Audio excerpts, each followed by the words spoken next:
हमारे इस चैनल को ज़रूर सब्सक्राइब करें ताकि आपको खूबसूरत अंदाज़ में नात पाक, क़िरात कुरान और मुख्तसर दीनी व इल्मी इस्लामी तकारीर आपको मिलते रहें।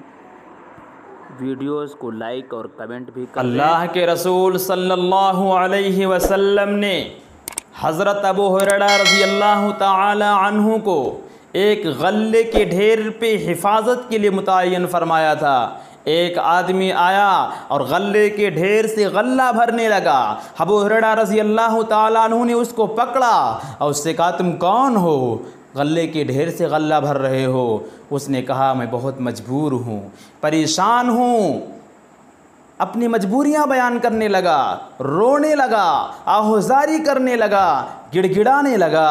हज़रत अबू हुरैरा रज़ी अल्लाह ताला अन्हु को उस पर रहम आ गया और उसको छोड़ दिया। लेकिन इस वाक़ये का ज़िक्र नबी करीम सल्लल्लाहु अलैहि वसल्लम की बारगाह में किया। अल्लाह के रसूल सल्लल्लाहु अलैहि वसल्लम ने फरमाया कि वो दोबारा फिर आएगा। दूसरे दिन फिर आया, फिर गल्ले के ढेर से गल्ला भरने लगा। हज़रत अबू हुरैरा रज़ी अल्लाह ताला अन्हु ने उसको रोका और उसको कहा कि मैं तुम्हें ज़रूर नबी करीम सल्लल्लाहु अलैहि वसल्लम की बारगाह में ले चलूँगा। उसने फिर माजरत की, फिर मजबूरियां बयान करनी शुरू की, आहुजारी करना शुरू कर दिया। हज़रत अबू हुरैरा रज़ी अल्लाह ताला अन्हु को फिर रहम आ गया, फिर रहम आ गया। और जब फिर रहम आ गया तो फिर उसे छोड़ दिया। फिर अल्लाह के रसूल से ज़िक्र किया। अल्लाह के रसूल ने फरमाया कि वो फिर आएगा। तीसरे दिन फिर आया। हज़रत अबू हुरैरा रज़ी अल्लाह ताला अन्हु ने उसको पकड़ा और उससे कहा, मैं ज़रूर नबी करीम सल्लल्लाहु अलैहि वसल्लम की बारगाह में तुम्हें ले चलूँगा, आज तुझे नहीं छोड़ूँगा। फिर उसने मजबूरियाँ बयान करनी शुरू कर दी। उसने कहा, मैं तुम्हें एक ऐसा इल्म सिखा देता हूँ जो तुम्हें दुनिया की कोई चीज़ नुकसान नहीं पहुँचा सकती है। मुझे नबी करीम सल्लल्लाहु अलैहि वसल्लम के पास न ले चलो। अबू हुरैरा रज़ी अल्लाह ताला अन्हु ने फरमाया, वो इल्म क्या है, वो इल्म क्या है, बता दो। उसने कहा, हर नमाज के बाद तुम आयतल कुर्सी पढ़ लिया करो। हर नमाज के बाद तुम आयतल कुर्सी पढ़ लिया करो। दुनिया की कोई चीज़ तुमको नुकसान नहीं पहुंचा सकती है।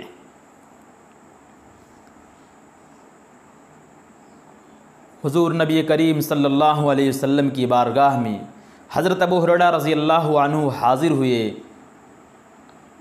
हज़रत अबू हुरैरा रज़ी अल्लाह ताला अन्हु ने फरमाया, अल्लाह के रसूल सल्लल्लाहु अलैहि वसल्लम तीसरे दिन फिर आया और उसने इस तरह की बातें बताई हैं। आयतल कुर्सी के बारे में उसने ये बताया है। अल्लाह के रसूल सल्लल्लाहु अलैहि वसल्लम ने फरमाया, उसने सच कहा गर्चे वो झूठा है। कौन था वो? इब्लीस था, शैतान था, अल्लाह के दरबार का भगाया हुआ था। उसने आयतल कुर्सी बताई। अल्लाह के रसूल सल्लल्लाहु अलैहि वसल्लम ने फरमाया कि आयतल कुर्सी अगर कोई आदमी नमाज के बाद पढ़ लेता है, दुनिया की कोई चीज़ उसको नुकसान नहीं पहुंचा सकती है। अगर कोई मरीज़ है, आयतल कुर्सी पढ़ करके उस पर दम कर दो, अल्लाह उसको शिफा दे देता है। आयतल कुर्सी कोई पढ़ता है हर नमाज के बाद तो उसकी रूह के कब्ज़ में आसानी होती है। फरिश्ते उसकी रूह को ऐसे कब्ज़ कर लेते हैं कि उसको पता ही नहीं चलता, उसको कोई तकलीफ़ नहीं होती है। आयतल कुर्सी बहुत बड़ा ख़जाना है, इसलिए आयतल कुर्सी का हमें एहतमाम करना चाहिए और ख़ुसूसी तौर पर नमाज के बाद आयतल कुर्सी तो ज़रूर पढ़ना चाहिए। अल्लाह ताला हम सब को अमल की तौफ़ीक़ मरहमत फ़रमाए। आमीन। व आखिरु दावाना अनिल हम्दुलिल्लाहि रब्बिल आलमीन।